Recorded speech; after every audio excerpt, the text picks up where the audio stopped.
Alright, welcome to another edition of What the Fuck Happenings here in Mendham. Alright, so, been thinking. That's what I do every week, every day, really, I think. And I argue. That's what I do.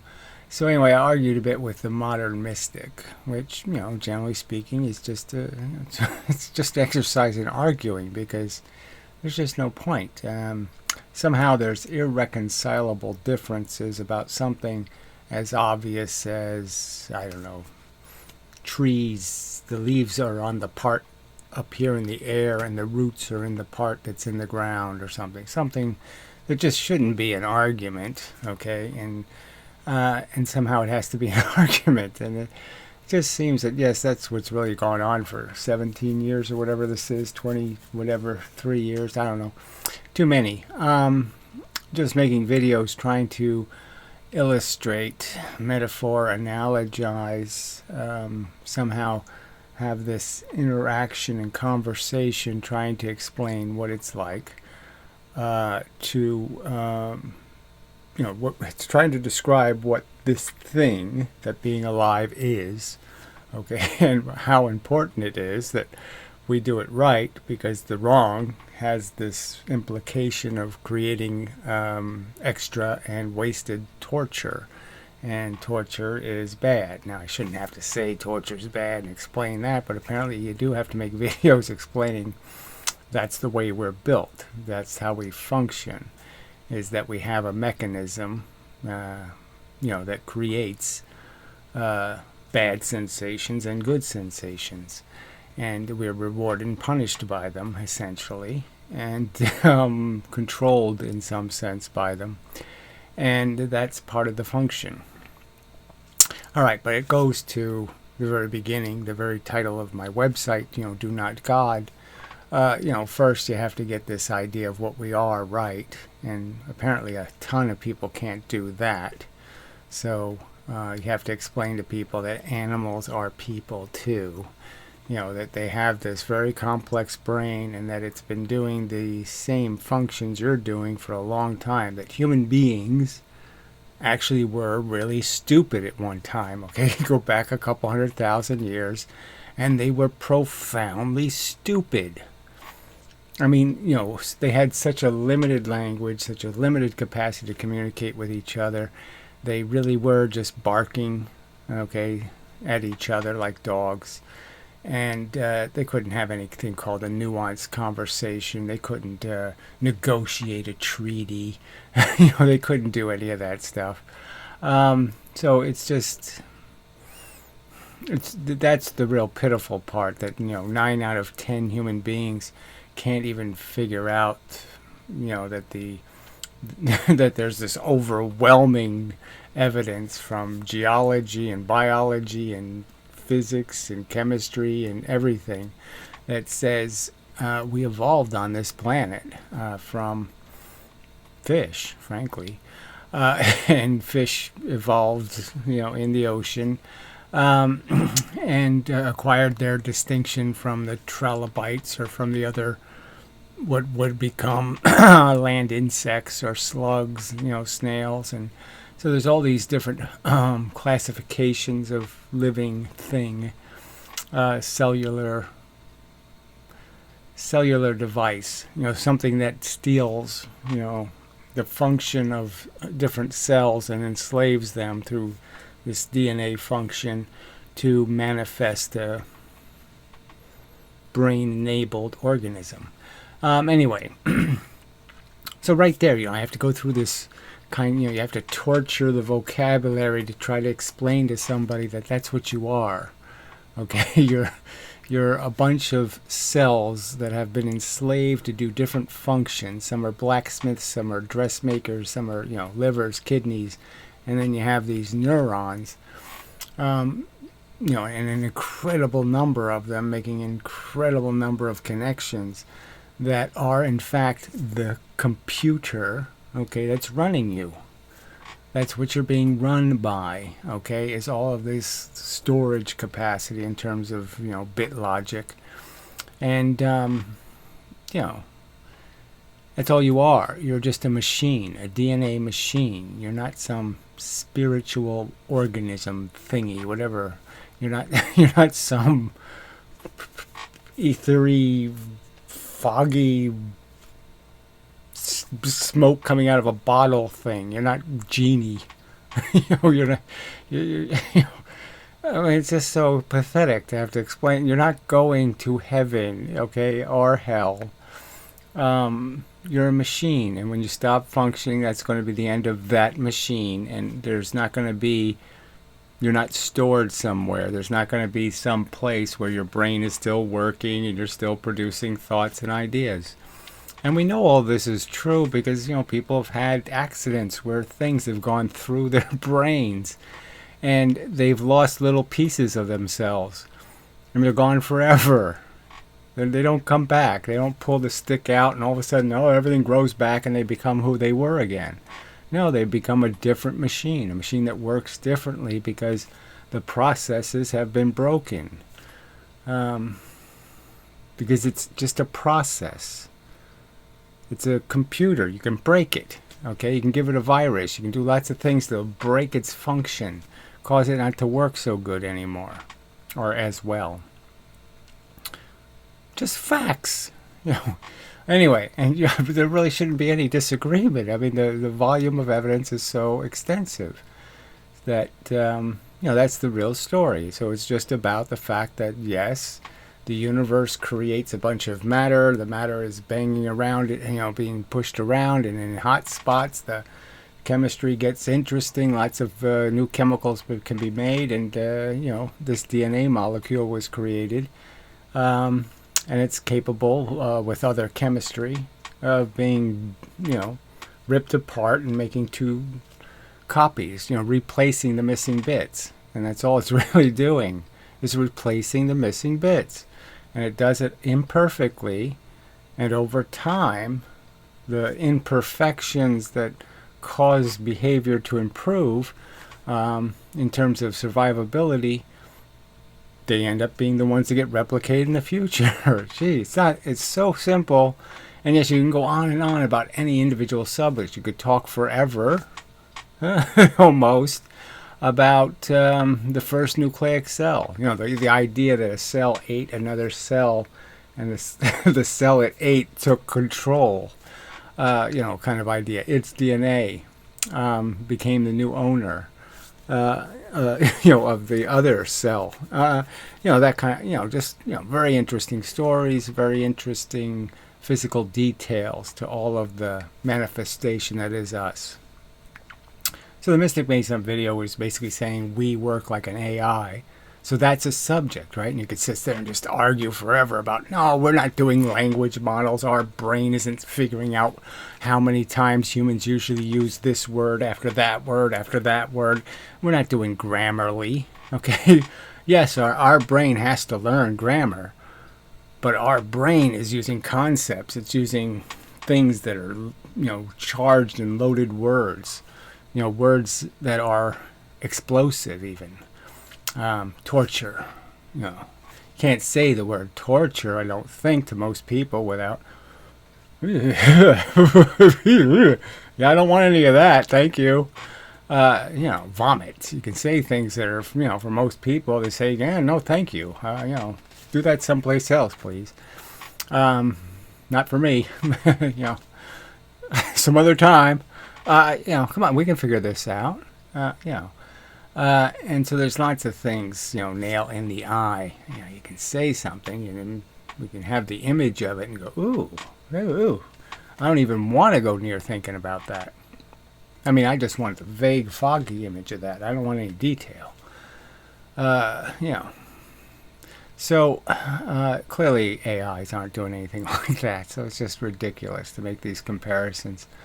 And so, and that's part of the argument with the mystic, is that he has no capacity to see feelings as an interesting part of our brain function.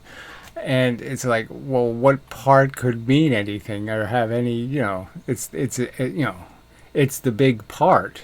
It's the part that makes the thinking worth doing.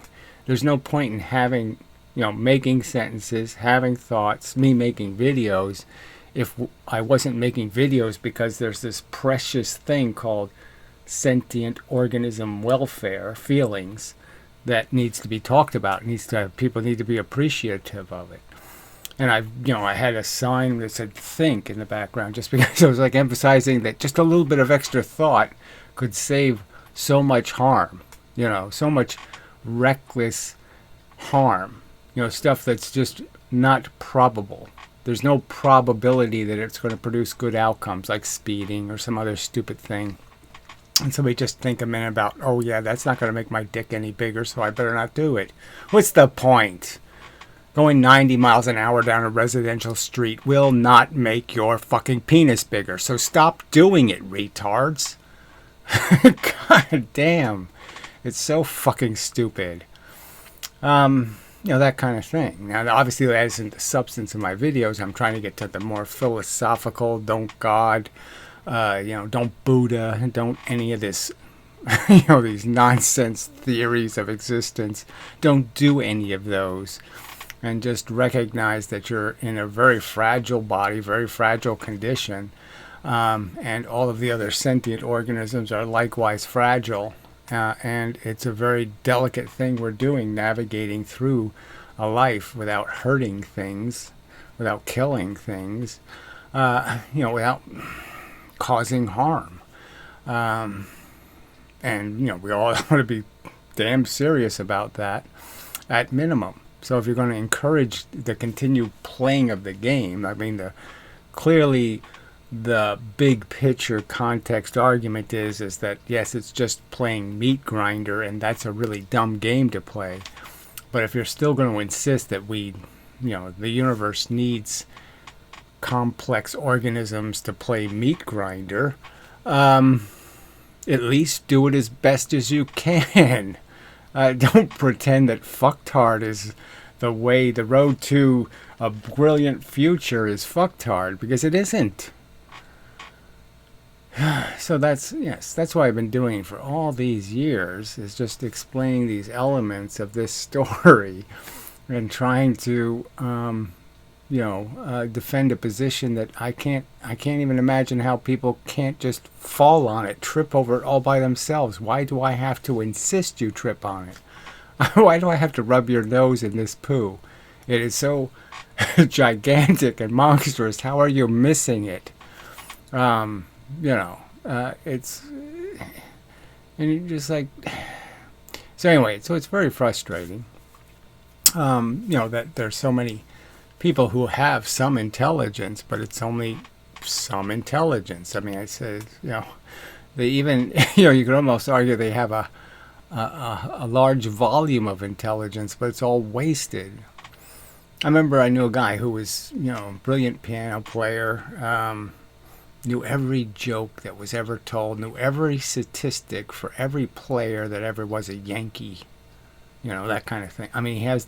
He was one of those, he obviously wasn't an idiot savant, but I just mean he was very savanty, without the idiot part. He was an idiot, but, just because he had spent so much time collecting all of this trivia, he obviously hadn't learned how to live a life, in a way. So, in a sense, he was,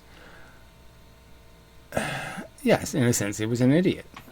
So that's sort of the argument, is that, people can have a great deal of knowledge, but it's all useless shit knowledge rather than anything that's anything even slightly interesting or connected to how do you, what's your obligation here as a smart thing? And I'd say the first obligation is to recognize there's a bunch of idiots, a bunch of stupid things doing stupid things, and you've got to stop the stupid things from doing the stupid things, because the stupid things cause a bunch of unnecessary torture.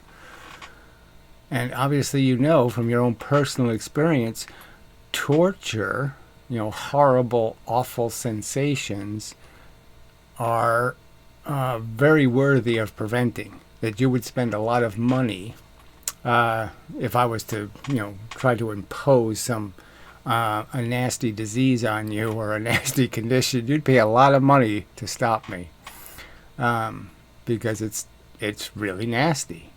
And the nastiness is real.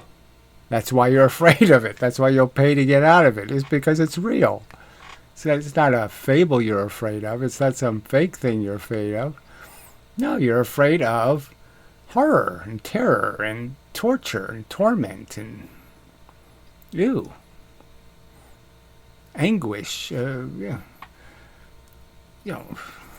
Unrelenting pain is scary. Duh. Okay. Yeah, I mean, it just is amazing. But that's all this video is about. That's all these videos are about, is trying to tell you that cat is doing the same thing, okay? It just isn't as smart.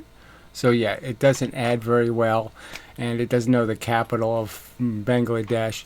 It doesn't know a lot of things, okay? But it does know how to feel, okay? Because it doesn't have to learn it. It's automatic, okay? It's something you get for free. Just as being a player, you get to feel. You don't have to go through a bar or something, be the right height. You don't have to. There's no. You just have to exist and have one of these brain things. With a few billion neurons, and you're off to the feeling races, so to speak. All right. So. So this is the difficult part. It's saying, okay, look, it's a really simple. I could say DNA mechanism. I could say DNA machine. Okay, that's what we are. Okay, that we're robotic, that we're programmed. And part of the program is something called conditioning, which is, you end up having fetishes or desires or mechanisms of attraction, orientations, okay, that decide what you like to eat and what you like to fuck and all that kind of crap. And that's all external, it's all this silly crap that happened when you were 6 years old or something. What color hat some woman was wearing, some kind of bullshit that is going to somehow give you some sort of mental association that's going to make you have a physiological reaction to the input environmental circumstance, your triggerability. What shapes or what forms are going to cause you to be interested. And then you spend most of your life trying to figure out, how can I navigate through my life and get what I want, that I'm interested in getting, what I want to rub up against. I want to collect the things I want to rub up against, and I want to get rid of all the things that are like cactuses that I don't want to rub up against. I don't want to be irritated by. So some people like city life, and they're like neighbors stomping around above them, all kinds of crap like, and other people like, no way, I couldn't live a week in that shit. I mean, road rage, whatever you want to call it. I mean, it would just be too irritating, to have people, blowing their nose on your shirt.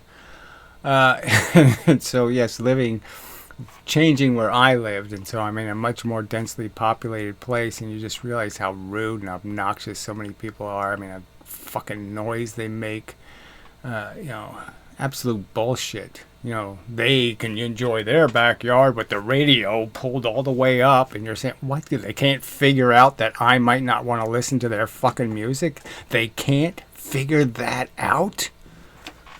Fuck! Too fucking stupid. Alright, so in that context, right, that's where this whole gets to some free will argument, and then the mystic makes this idiotic free will argument that somehow you can't blame people for being idiots, because it's determinism, and fuck that. No, you can blame them because it's really too stupid. There's things that are too stupid, and so you can say, obviously, if somebody just walks up to your car and sticks a knife in the tire, and then says, well, I don't know why I did it. I just had this impulse, and it said, stick a knife in your tire. You're not going to sit there and say, oh, well, that's determinism. I mean, gee, I couldn't help it. Whether you can help it or not doesn't make any goddamn difference. The fact that it's just too fucking stupid that's the definition. And then the context of that. See, again, this one subject really, all these little subjects are really important, but it's really to understand that determinism doesn't have anything to do with what do you call law and order or crime. There's a word for that. But it doesn't have anything to do with it. It doesn't have anything to do with saying, oh, the poor little criminal couldn't help himself, so we can't punish him. Because that's not the point. We're not punishing him to do anything but create deterrence. The only point of punishing people is to stop it from happening again. So obviously putting him in a cage stops him from doing it again, him.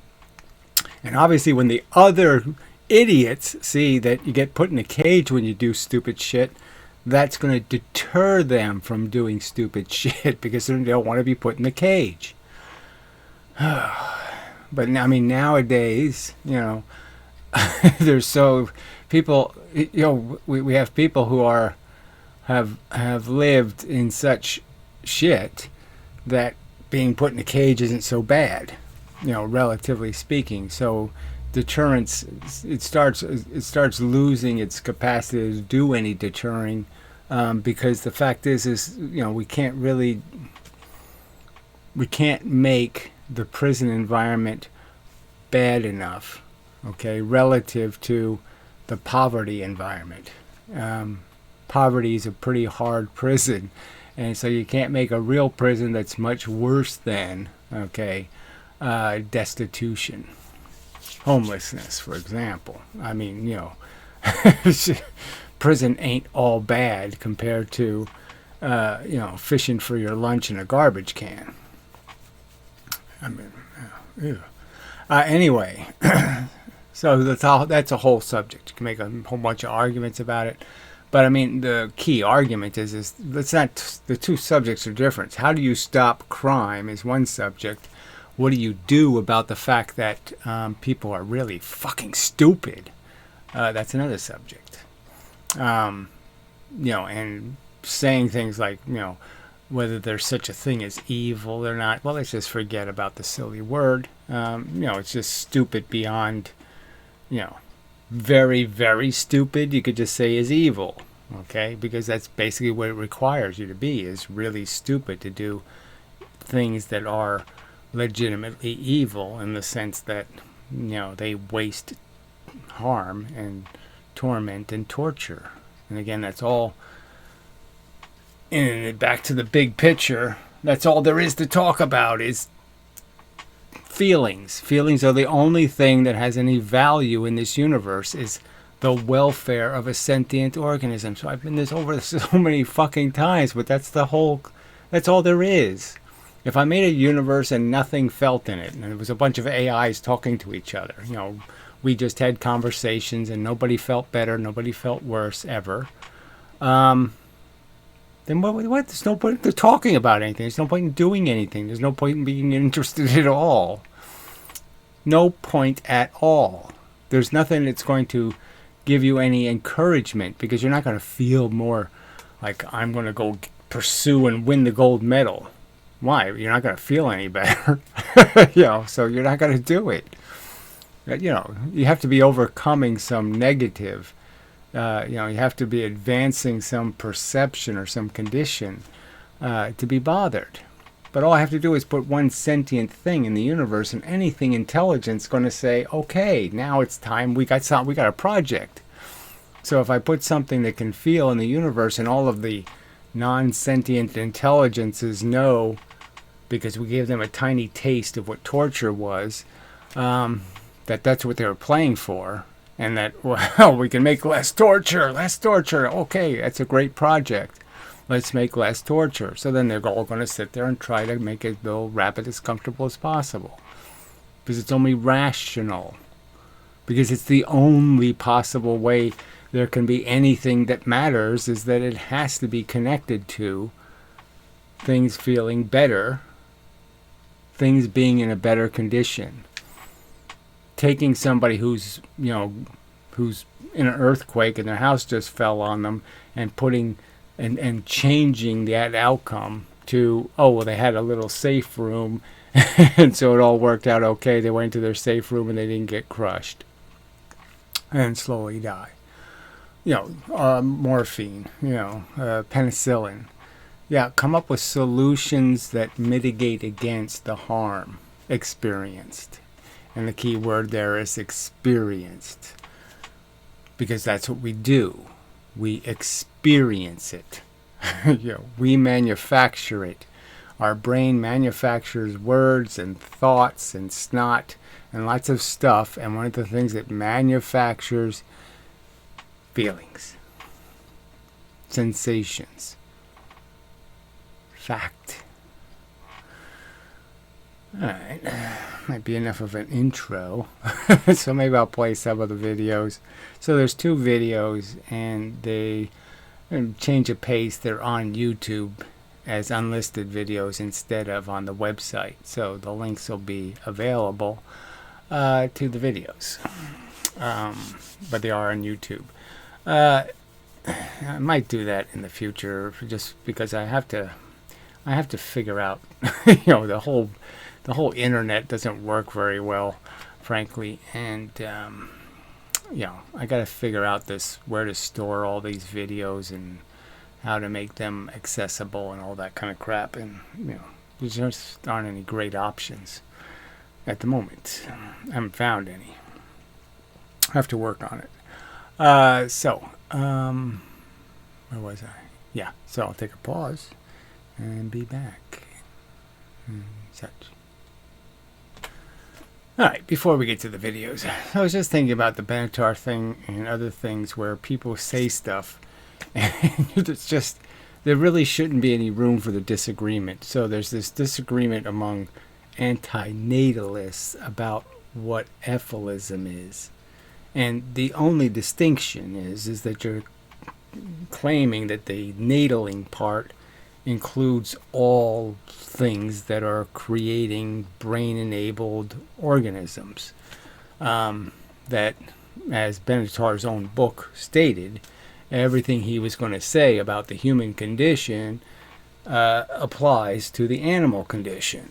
Okay, so that was his understanding, that I'm not going to explain it as animals because people relate to human circumstances so much better. So he spent his time in the book talking about humans, but he made it clear, okay, that none of it can be argued differently for animals. They're in the same circumstance. We have only complexified it because we live in houses and we have acquired enough knowledge to manipulate the environment a little bit and fly in airplanes and do things like that, but we're still animals physically. Okay, it's just a fact. And the sensations and the chemistry and all the little organs that are squirting the little hormones, that's happening to the animals, okay? It's not squirting them for no reason. It's squirting them to make those animals feel and have impulses and have reactions, to experience feeling, because that's part of what motivates these brain-enabled organisms. So anyway, so there shouldn't be any disagreement. I mean, it's not a big difference. I mean, you're just basically saying, yes, it includes animals. And I was just saying at the time, well, I just have to make a separation because I'm not going to call myself an antinatalist if you're going to think that human extinction people are antinatalists. Okay, if they're going to be part of the club, because that's like the worst scenario you could possibly create from my perspective, right? That's like, well, that's like having an ally that you have to have a war with. There's no way you're going to be an ally for very long because your beliefs are so opposite. And so obviously leaving planet Earth to just dumb organisms torturing each other it's insidiously evil. So just like if we were to abandon retards on an island somewhere and just say, yeah, go ahead, eat your own babies and stuff, do all kinds of, throw people in volcanoes, do all kinds of crazy bullshit, of course you wouldn't leave them like that. That's not a solution. We'll escape and we'll leave them in hell. I mean, would you leave like if your family was your whole family was in hell, and you went to hell, and then you found out, well, you can leave, and they have to stay behind. Would you feel good about that? Come on, bullshit, you would. So anyway, so that's why there's Ephilism. It's only because it needs to be clear that the story is about this entire biosphere, and the fact is that it's only being fair to the fact that all of those organisms are doing in magnitude so much more suffering than we're doing. Okay, we're just doing this tiny little bit of the horror. Okay, they are experiencing it over and over. Much, a rat lives 3 years maybe in the wild, maybe, and has 10 litters in that time. Just go watch the birds. I mean, constantly at work, constantly having to do all this bullshit. It's just, what is a better example? But yeah, I mean, it's grisly. Okay, the statistics are horrible. Prairie dogs, 1 in 25 get to be an adult. Some kind of crazy statistic like that. And it's the same is true for the rodents and all these other animals. They're just food for some predator. Some predation, whether it be a mite or a virus or something else. It's, all this stuff is out to get this shit. And it reproduces in these huge numbers and, watches, in the case of an octopus, watch 9,999 of your children die, so one can survive. That kind of. If you had to live that horror and have knowledge of that horror and have to experience that horror. Now, the only advantage the animals have is obviously they're not smart enough to experience all of that. But that cats and dogs and other animals are pretty, they certainly do care for their young, and they certainly are invested in their welfare, and they certainly are, no doubt, traumatized by their inability to fix them when they're broken, to do enough, and the dismal separation anxieties and all the other shit they have to experience. Little dead bird. Anyway, so what's the, this is not a complicated distinction. All of this bullshit, about this horror. And then the simple argument is that, okay, there's an end game where you're saying, look, intelligent people have figured it out. So we know that if we give people an education, they get a little bit melancholy. Just a fact. So you have a little bit of education, you're going to be a little bit afraid of life. It's going to be a little bit gnarly. You're going to recognize that it's lots of dangers. Having kids isn't a free ride. That you don't just poof out perfect kids and have perfect outcomes. It's all got risk in it all over the place. You have to be able to survive to take care of them, all kinds of crap. So they're smart enough to figure out this isn't just free. This game isn't called free ride. Okay, it's expensive ride, damn expensive, and you got to be damn lucky. And so that's what intelligent people figure out. So they don't procreate sufficiently to maintain human existence. Just a fact. So if only intelligent people could have babies, there wouldn't be enough, okay, and the population would decline to zero. Fact. So in a sense, we've won the argument, we've won the day. But obviously that's not the world we live in, because all of these stupid people are allowed to be reckless assholes. And that's the real problem, and the intelligent people aren't smart enough to say we ought to fix that. Because they haven't figured out that the world of future slavery they're creating, where all of this is going to happen, all of these dumb mistakes that they're smart enough not to make are still going to be made. They're not smart enough to figure that out. It doesn't matter whether you have kids or he has kids. The kids are going to exist. So that's the subject, okay? The subject is kids. The subject isn't your kids. All right. So, I've had the fact that I have to make videos like that people can't honestly say, "Oh, I get it." Okay? That if a child has value, it has value because of what the properties it has. It's a child. Not the properties I impose on it, like it's my child makes it somehow a meaningful child. And if it's not my child, it's not a meaningful child. I mean, it's ridiculous to say a diamond isn't a diamond unless it's my diamond. So just admit that that's a huge cognitive mistake to make, to think that your kids are more important than the kids next door, or the kids 5 blocks away, or the kids 1,000 miles away. They're not. Okay. The thing that makes the thing important is what its capacity to be harmed, and its capacity to feel, and its capacity to have potential that's lost and wasted. That's the only thing that has value. Your silly notions of what you've placed on top of it because you put it in a, you've put it in an "it's mine" shirt. It belongs to me. Like that somehow makes a difference? No, it doesn't.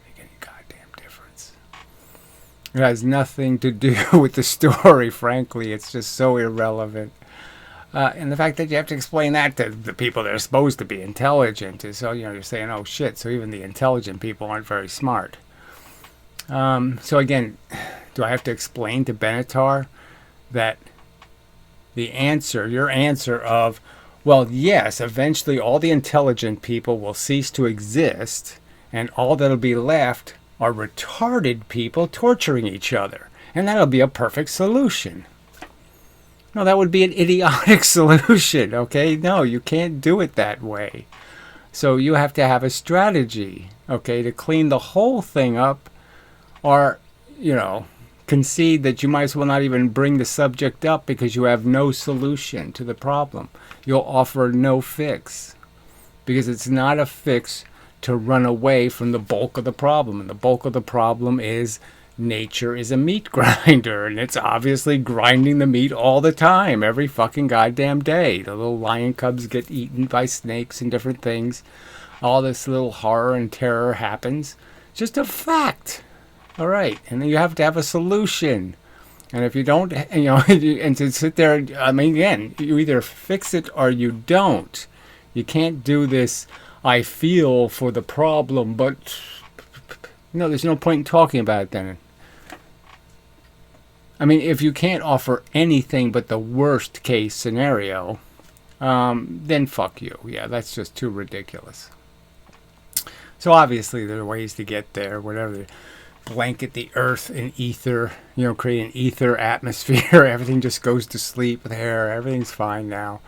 Lots of whatever, You can apply some ingenuity and figure out a graceful plan to gracefully exit. But he can't pretend he wants human beings to gracefully exit and then leave animals to forever be tortured and say, there, I've done my job. That's not doing any job at all. That's fucking the subject. That's not introducing it or advocating or supporting or helping or caring or doing anything useful. That's just running the fuck away. All right, so just threw that in. Yeah, right. So look, there is nuance. That's why there's been thousands of videos. It's because every one of these individual subjects is interesting and deep, and you can get you can get distracted and you can waste time. So I've done a lot of that, I suppose. But organizing into one narrative, okay, that's sort of my obligation here. And I have had that on my mind, and I really should stick with the big ideas. Determinism is a big idea. you're just a machine, and just like the planet Earth is stuck in its orbit, and it's going to do certain things, and the matter is going to have a certain light as the Earth, and then it's not going to be Earth anymore. The matter is going to get shot somewhere else, and it's going to become some other object, a piece of some other object, and blah, blah, blah, blah, blah. You're on the same destiny trail. You're just a bunch of orbiting matter, and it's going to have a destiny, and it's going to follow very strict physical rules, and you're just not going to be able to escape that.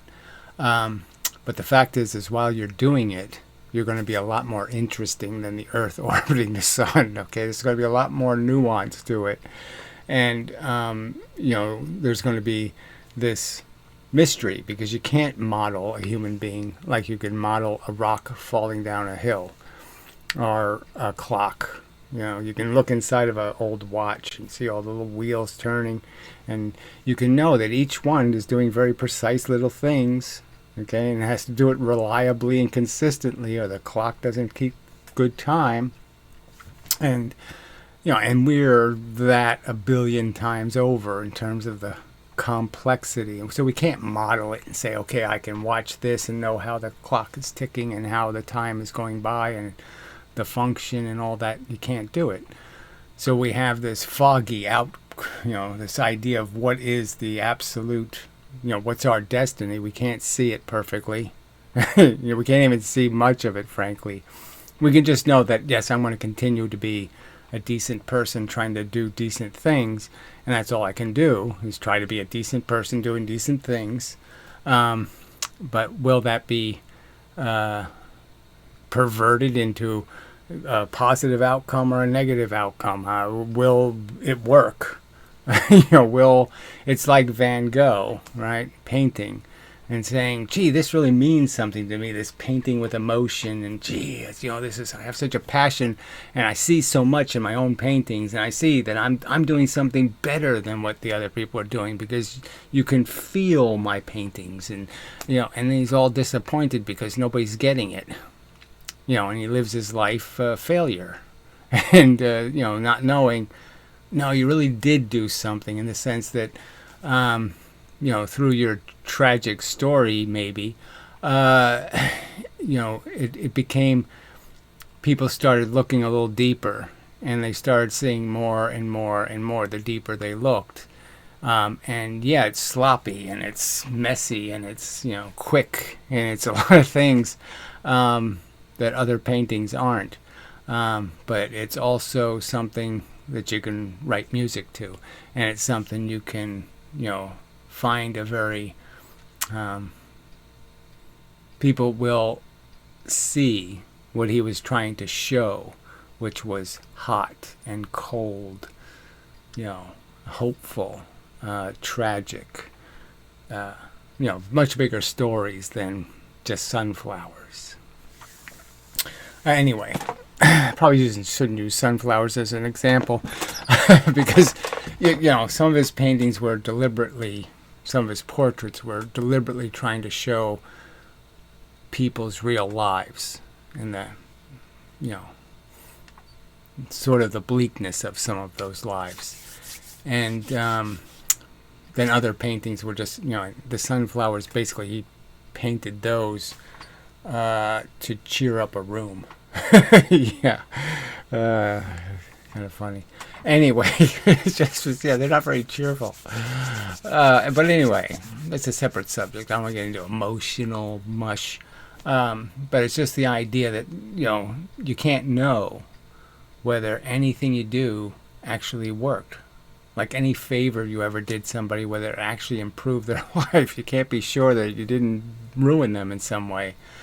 Because like I said, if I occupy somebody's time for 5 minutes having some idiotic, hi, how are you, conversation, I could cause them to get killed in a car accident. And they wouldn't have if they didn't stop and talk to me for 5 minutes. I mean, the fact that our lives contain that kind of imbecilic nonsense, that we can't guarantee anything, it's just, is so fabulously idiotic, that anybody could defend existence in a circumstance that ludicrous, where good intentions don't mean shit, deserve has nothing to do with it. I mean, those are really big failures. You know, another flaw in Unforgiven, is the fact that he had 2 kids that were living pretty bleak and horrible lives. But anyway, it's just, yeah, no, it's all, again, this isn't even a tiny bit scientific to sit there and just say, well, what is there to do on this planet that's more important than preventing torture? Could there possibly be something more important to be doing? No. I mean, realistically. And obviously we're self-indulgent, and so we're going to spend time fantasizing and wishing and hoping and doing our fucking little silly, selfish, self-indulgent things. But if you take a moment and just say, yes, what does my life mean here? What have I done on this planet? You have to realize that the only thing you're playing for here is torture. Will there be more or less because of how you interacted with this environment? Did your jiggling, jiggle the environment into having less torture in it? That's the only thing that can mean anything. All right. So you should at least know what the game is and what you're playing for. And that's what's on the table. That's the stakes. Torture. All right. And so don't quit pretending it's about something else, because it's not. Yeah. All right. I'll be back. All right. So, maybe I don't have to play the videos. In one of the videos there, the mystic is just paraphrasing our relationship, and so he was talking about the fact that I started, my passion was this subject of free will when it wasn't, just one of the subjects, frankly. And clearly my argument was, obviously from physics, the determinism part, but even more so, the word free was the thing I caught on. Like, what would a free be, right? Free from what? Being intelligent? So I'm free to think 2 + 2 = 3. Well, I obviously am not free to think that or believe that, let's just say. My brain can't do that. It's not free to believe it, all right? Because I learned better. I learned the truth. So, what would be the use of a free will? So even the whole way it's phrased is stupid. So the whole point is you want to be intelligent. You want an intelligent will. You want your will to conform to an idealization, to do exactly what the best thing for it to do is. I want to be willed to do perfectly, to sink the putt. That's what I want my will to do, is to, accomplish the task of making the best me that you can make. So I play with free. I don't want to be free to be a slob and an idiot. I want to be confined by the rules of intelligence and logic and reasoning. So anyway, but yeah, so it's one subject. But obviously the subject that was more important to me was the whole reward and punishment argument about the fact that we are sentient organisms. That's when me and the mystic really parted. Was when I started talking about, well, what about this feeling stuff? I mean, it's fun talking about thoughts and, how our brain competes with different trains running and which one gets to the surface and what subject becomes important, and how our brain knows, that there's things I have to do, right? I know there's things I have to do this month, and my brain keeps bringing them up. I don't have to bring them up. It nags me, with little... you haven't gotten to that yet. Oh, you haven't done that yet. So obviously it has some mechanism that rises things to the conscious level And it says you have to think about this some, or it's going to get lost. And so you have to remember to do this and do this and do this. So we're going to, rub your nose in it, so to speak, and keep you aware of your obligations. Yeah, my hands are just, I got bitten. I got stung by turned out to be 20 stings on my hands from yellow jackets. And, just well, anyway, it was so many more than I thought. I thought I got 4 or 5 stings, but, they really just kept, doing it over and over again, I guess. But anyway, so fortunately no allergic reaction, which is very good, because, as a kid I got stung very badly and, was pretty much blind for a couple of days. Anyway, so,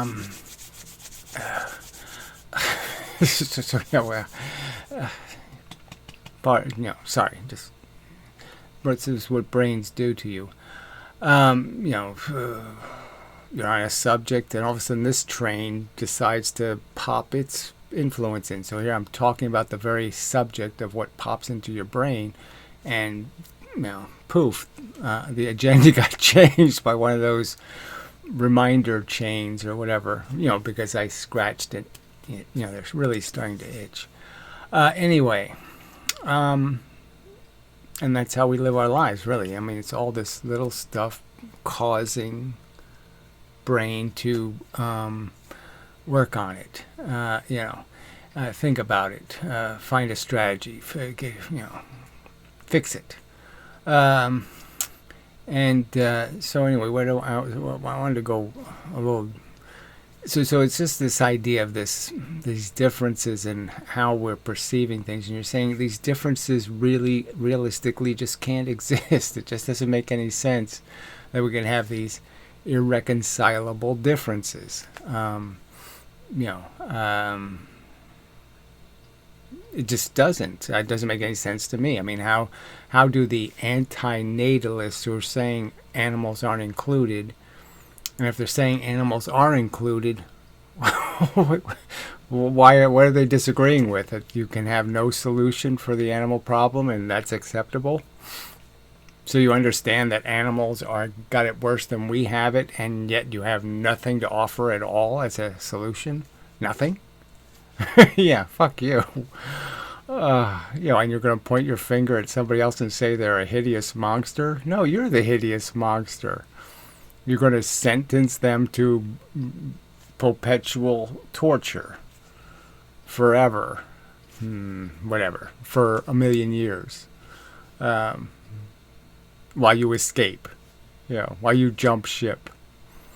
You're the captain, and you're just going to, jump ship and leave it to the morons. The cook. See if the cook can save the ship. Anyway. Not the real subject. So anyway, so the mystic was paraphrasing. And it's just, he uses this rhetoric where he keeps calling you a sissy. It's like, oh, you couldn't handle walking right to the edge.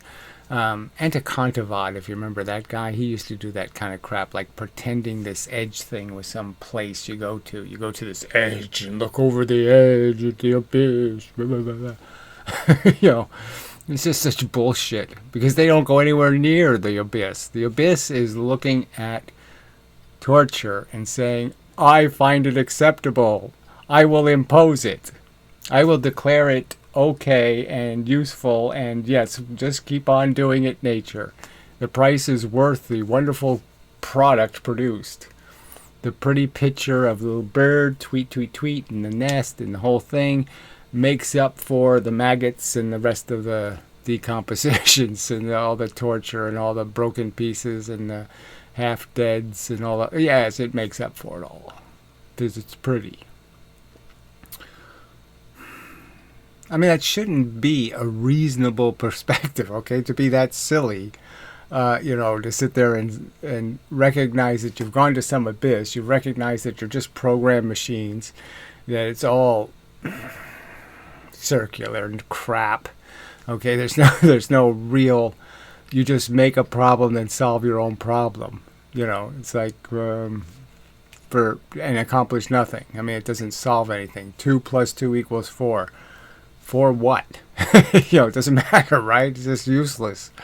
It's a useless solution. You need real solutions to like torture plus, and then come up with a solution, a product that makes sense, a price worth paying, rather than this idiotic nonsense that, you know, where you're going to sit there and say it's worth it, and you haven't, you know, and again, I've pointed it out, you know, all these people saying it's worth it, they haven't died yet. I mean, this is the biggest negative experience you're going to have, probably, is going to be dying. Okay, it's going to be the most unpleasant thing you've ever done, probably. Some of you will do it very easily. You know, an artery will burst and you'll be gone in a couple of milliseconds. But most of you aren't going to do it that way. So you're talking from a position where you haven't had the, you know, you haven't been kicked by the horse yet. And you're saying the horse ride is worth it. And it's like, come on. It's ridiculous. It's silly for you to do that. You should be able to admit, okay, that's kind of idiotic that I'm going to tell somebody else that it's worth it when I haven't done it yet. I mean, that would be pretty stupid, right? That would be something a used car salesman does or something. That would be some, you know, that's not something a decent person should do. Suggest that somebody do something when they haven't done it yet. They don't even know anything about it, frankly. I mean, at least they are not acknowledging anything honest about it, which is, it's not going to be like in the movies. Oh, I'm dying. Oh, you know, let's talk about stuff and let's do some stuff. Yeah. You know, no, it doesn't happen that way in real life. You know, not even close. I mean, there's no way they could show you it in real life, right? An 1.5-hour movie can't show you 8 months of, you know, diarrhea and all kinds of other crap. No, can't do that. So anyway, I don't even wanna. Yeah. Shudder. So it's, anyway. So it's just this fucking. These people can just not deal with the actual argument. So we know that the only argument we're having is about the fact that you don't see, he doesn't understand that feelings are one of the things that our brain does. So an AI produces sentences. Our brain produces sentences and feelings. Okay, so that's a huge, gigantic difference. And the feelings are just as real as they can be. They really happen. It really happens in the universe that organisms have the sensations, and the sensations are elementally, by their very nature, by their very construction, positive and negative. You don't interpret them to be a good feeling or a bad feeling. They are that thing. You can't make the nail going in and out of your eye. Oh, that's fun. I enjoyed it. It was really great. No, you can't. Yeah. It's not going to feel good. You can't make it feel good. Okay, it's just not possible. And, you know, that's the reality. And that's the most important part of our reality. Because that's all we really are, is just bags of feelings. And we're struggling day to day to try to keep ourselves from feeling bad. We're just trying to keep ourselves afloat in the feeling sea. You know, and it's a stupid game to play. It's a stupid game to strap to your kids and say, try to stay above the water. Yeah, that's just cruel. All right.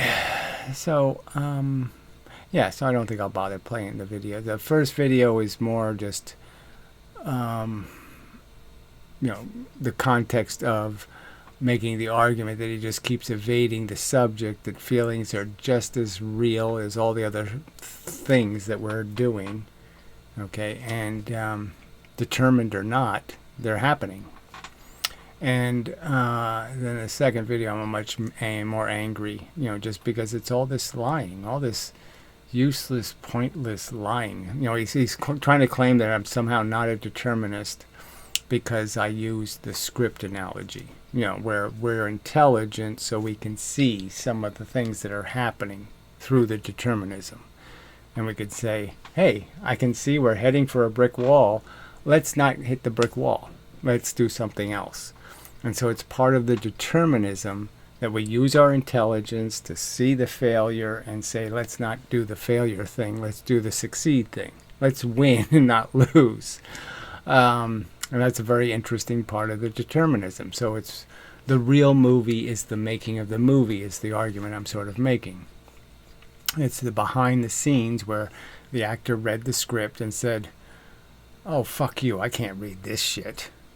Let's rewrite it. You didn't change you didn't change anything. It's part of the determinism that smart things see stupid and say, let's not be stupid. That's what they do. And it's a very interesting part of the determinism. And frankly, it's the whole part that means why even worry about this free will concept? Because you're sitting in a circumstance where you can't see the outcomes. You don't have any guarantee on outcomes, and you're worried about whether you have free will or not. It just doesn't make any sense. You're saying, well, is my decision-making possible? Is it free? Well, it doesn't matter because, frankly, you can't see the outcomes. You can only see them as probabilities. That's it. And as I point, and this is where people take things to silly exaggerations again. I mean, just absolute lies. So that the asshole who just, Garvey guy, whatever his name is, apparently made some argument talking about how I was a rape apologist. Because I just made the simple argument that out of 1 million rapes, okay, some of them are heinous, awful. The rapist shits on the woman, does all kinds of horrible things to her, maybe he kills her too. All right. And then other rapes are just rapes. He just gets to it and gets it over with. And there's clearly probably circumstances where, it's Errol Flynn that rapes the woman or something, and he does it in this incredibly charming way, and frankly, she doesn't hate it because he's very nice about how he does it. Okay, he doesn't hit her or beat her or do anything. He just, makes it clear that he has a passion for her, and she might even feel good that somebody finds her so attractive and all of that kind of crap. And it's just a fact that does happen. Okay, so maybe it's only 1 in 1 million. It's just a fact that it does happen. Sometimes bad intentions have positive outcomes. That was really the point of the argument, is that sometimes you can be a real shithead and actually improve the world, through your evil intent. But the fucking point is that the law of averages is that's not what's going to happen. Your evil intent will not have the happy accident of a good result. And so the whole point of the argument was to illustrate that yes, you could make the argument that it's possible, but a possibility doesn't mean a probability.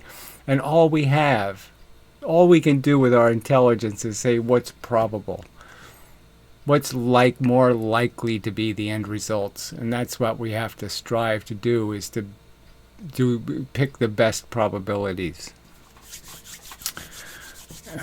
But anyway, it gets perverted. I talk about the fact that, life is kind of like reincarnation in the sense that everybody just shows up here and there's maybe 1,000 personality types. And so it doesn't make much difference whether you have this idea of reincarnating souls or whether you have this idea of reincarnating personalities. You arrive on Earth and find your penis incredibly fascinating, and let's see what else, in some other circumstance, and you have a cat. Okay, so there's a personality that's already started. How many little factors do you need to say, oh yeah, that's just how I started. I started that same little way, on my voyage. So you're just saying that, yeah, that, it might as well be reincarnation because the elements are all the same, and it doesn't matter whether they have blue eyes. It doesn't matter. The little superficial shit doesn't matter. The only part that matters is that they have a similar life experience, and they've experienced life in this similar way. And so just arguing that's, so you're just saying that there's 1,000 varieties of human, and you could say, okay, there's 10,000 varieties of human. How many? How much of this idea of uniqueness are you gonna? How much of the game are you gonna play? It's like snowflakes, right? They're all unique, but the idea is that, well, this one has 5 bars, and this one has 6, and that one has, you can put them in categories, and their differences aren't going to be significant enough to say, oh, that's a substantially different thing. No, it's not. But that was taken to mean somehow I'm defending some religious notion of a soul and reincarnation.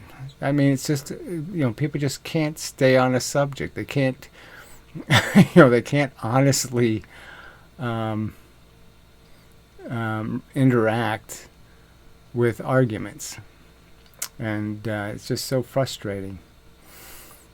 Because they're not stupid people. I mean, they're smart enough to know what cheating is, and they just don't care. They're going to cheat. And it's cheating for somebody to argue that I've ever said anything to indicate that I'm not a determinist, that I don't believe in cause and effect, that I think there's anything that could possibly poof a different result. Okay, it just can't. The physics is unyielding. There's no poofing electrons. They're the ones, their physics is the one that makes up all this poofable space and poofable particles and poofable forces, not mine. All right, anyway. So, enough of a video. And such. So anyway, it's gotten me to realize that I have to do this step-by-step thing. And I've done it in the past, I just try to get the key concepts, unintelligent design, evolution, biological machines. And then you get to the word robot, and that's the ugly word in the, that's the word that really gives it away. That they're really, all you're doing is processing a dumb world into a smarter, more graceful one. And the simple truth is there's no way to fix this is so broken. You can't make anything out of this goop that is the elemental function. We're the broken that needs fixing.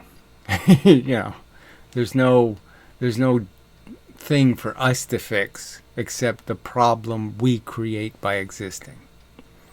And if we just quit existing, then we'll quit creating a problem that needs a solution. And that's logic is just so perfectly clean. And that's the subject that people ought to deal with. All right, so anyway, till the next time and such and so forth and whatnot. I mean, it really is, you're not worth it. Okay, that is the argument. You're not worth torturing something for. I'm not. We're just not worth it. We're not worth the price that has to be paid. That goes along with the package. The package of you doesn't come independent of a whole bunch of shit that's really bad. You're just carrying a disease, so to speak. You're a menace. All right. Till the next time, and such and so forth and whatnot. Good enough.